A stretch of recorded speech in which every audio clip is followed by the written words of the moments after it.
أعوذ بالله من الشيطان الرجيم بسم الله الرحمن الرحيم قل لا أجد فيما أوحي إلي محرما على طاعم يطعمه إلا أن يكون ميتة أو دما مسفوحا أو لحم خنزير فإنه رجس أو فسقا أهل لغير الله به فمن اضطر غير باغ ولا عاد فإن ربك غفور رحيم وعلى الذين هادوا حرمنا كل ذي ظفر ومن البقر والغنم حرمنا عليهم شحومهما إلا ما حملت ظهورهما أو الحوايا أو ما اختلط بعظم ذلك جزيناهم ببغيهم وإنا لصادقون فإن كذبوك فقل ربكم ذو رحمة واسعة ولا يرد بأسه عن القوم المجرمين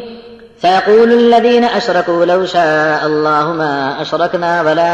آباؤنا ولا حرمنا من شيء كذلك كذب الذين من قبلهم حتى ذاقوا بأسنا قل هل عندكم من علم فتخرجوه لنا إن تتبعون إلا الظن وإن أنتم إلا تخرصون قل فلله الحجة البالغة فلو شاء لهداكم أجمعين قل هلم شهداءكم الذين يشهدون أن الله حرم هذا فإن شهدوا فلا تشهد معهم ولا تتبع أهواء الذين كذبوا بآياتنا والذين لا يؤمنون بالآخرة وهم بربهم يعدلون۔ آپ کہہ دو کہ جو کچھ میری طرف وحی سے حکم آیا ہے میں تو اس میں کچھ چیز کسی کھانے والے پر حرام نہیں پاتا مگر یہ کہ مردہ ہو یا خون بہتا ہوا یا سور کا گوشت کہ یہ تو پلید ہے یا گناہ کی چیز جس پر پکارا جاوے اللہ کے سوا کسی اور کا نام، تب بھی کوئی عاجز اور بھوک سے بے بس ہو جائے اور بغاوت یا بار بار کھانے کا ارادہ نہ رکھے تو بے شک تمہارا رب تو یہ بھی معاف کرنے والا مہربان ہے۔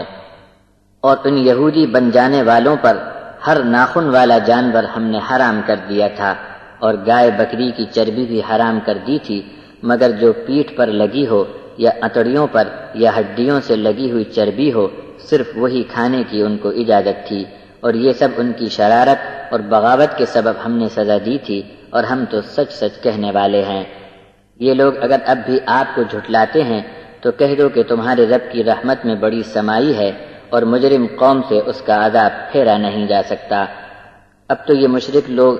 یوں بھی کہیں گے اگر خدا چاہتا تو ہم اور ہمارے باپ دادا شرک نہ کرتے